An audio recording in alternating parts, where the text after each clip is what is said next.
Olá, tudo bem? Hoje eu quero falar sobre programação neurolinguística.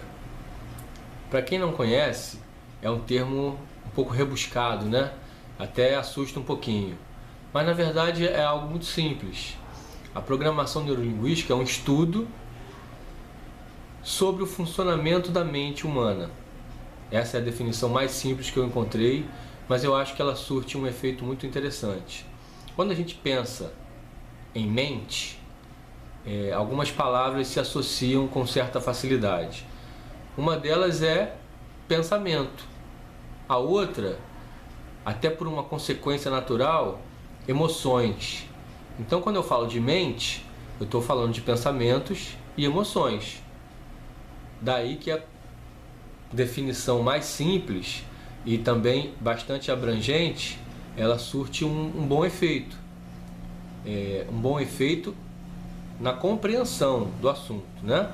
Então, programação neurolinguística é um estudo sobre o funcionamento da mente com a intenção de aprimorar, aperfeiçoar a relação entre pensamentos e emoções para que se possa atingir os melhores resultados possíveis nas várias áreas da vida.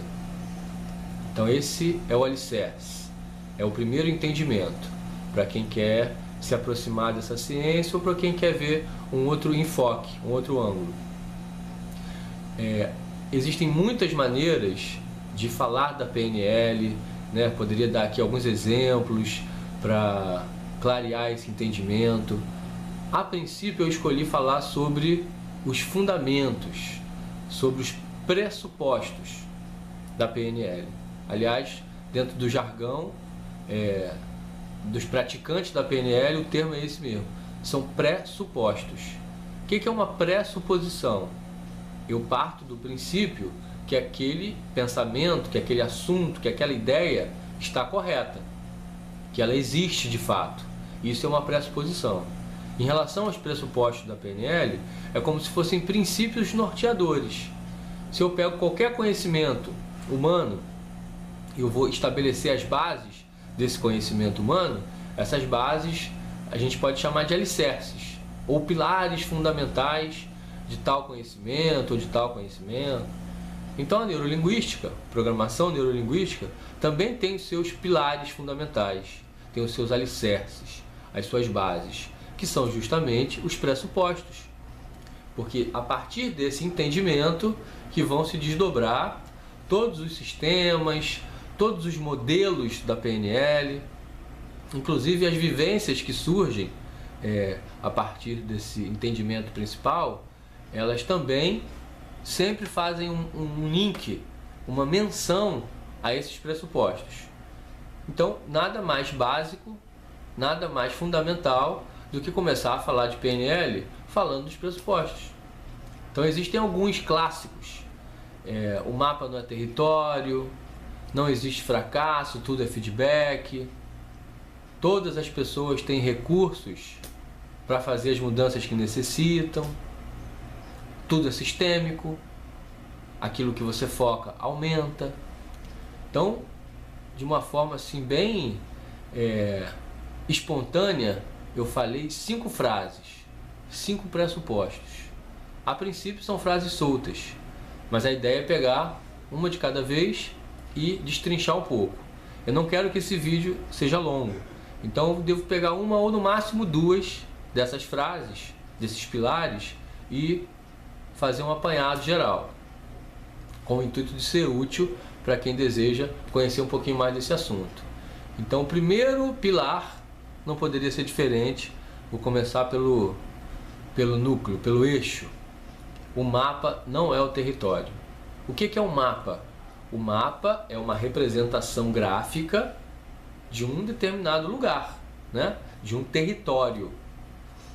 Mas quando você pega esse mapa na mão e você coloca o dedo numa determinada região do mapa, o seu dedo não está lá no território que você está apontando. É óbvio, né? Apenas ele está apontando dentro daquela representação gráfica o símbolo daquele território.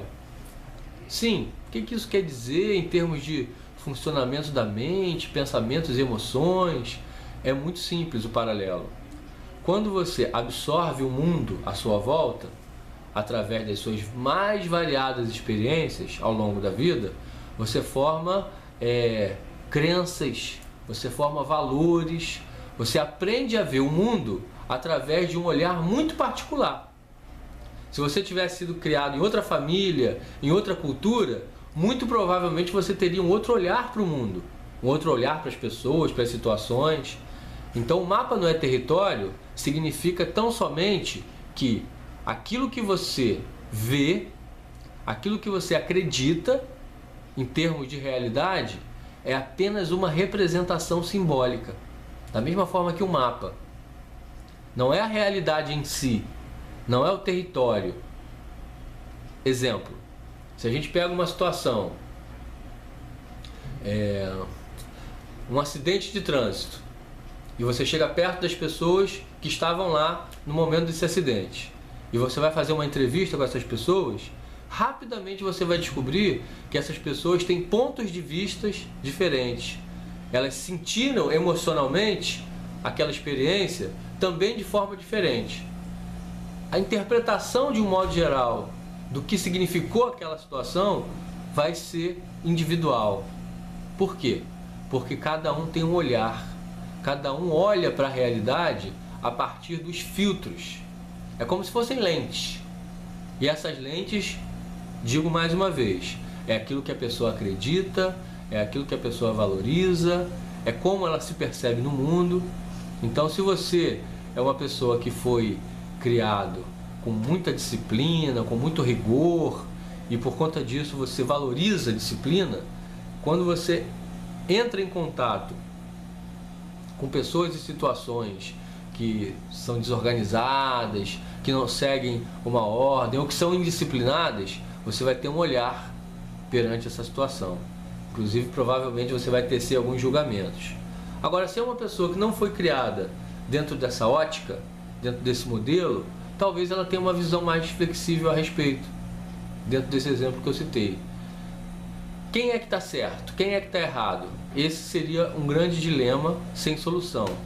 Porque quando você começa a entender esse pressuposto, o mapa não é território, aquilo que você observa como realidade não é exatamente a realidade, é apenas uma representação da mesma, segundo o seu ponto de vista. Quando você entende isso, você começa a ficar um pouquinho mais livre e flexível em relação aos julgamentos. Se antes você levantava uma bandeira e defendia um ponto de vista de uma forma muito rigorosa, a tendência, depois de entender o mapa não é território, é você ficar uma pessoa mais branda. E eu ouso dizer, mais respeitosa. Porque você entende que o ponto de vista do outro é apenas um jeito de entender a realidade. É mais um jeito de entender a realidade. E essa pessoa construiu esse jeito ao longo das experiências que ela teve.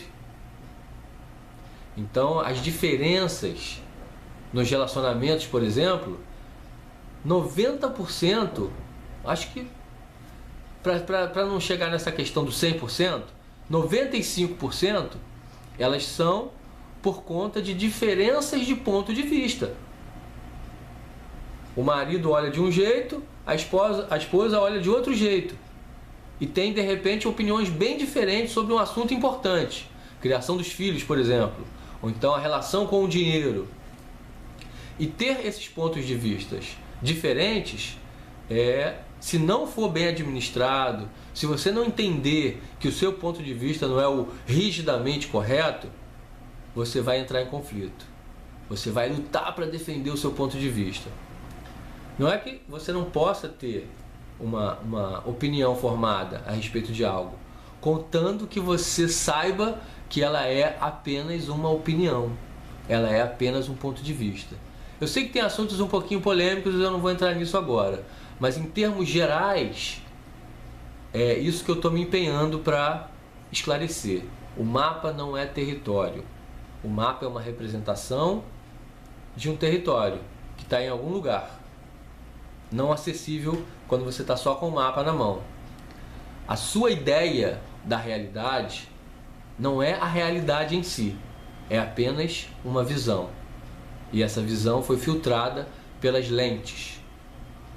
E essas lentes, elas são suas crenças e seus valores, como eu já disse, que foram sendo construídas à medida que você ia avançando na sua vida, à medida que você ia vivendo as suas experiências.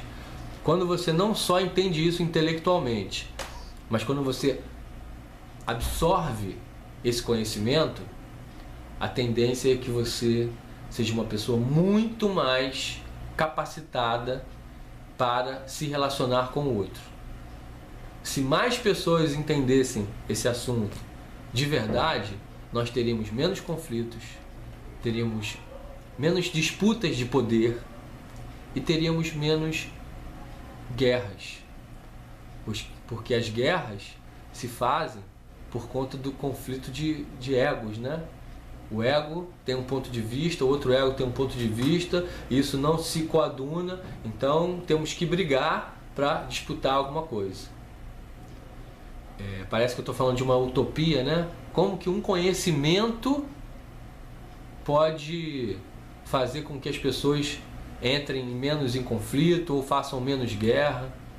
É simples de entender isso, porque o conhecimento ele pode ser libertador.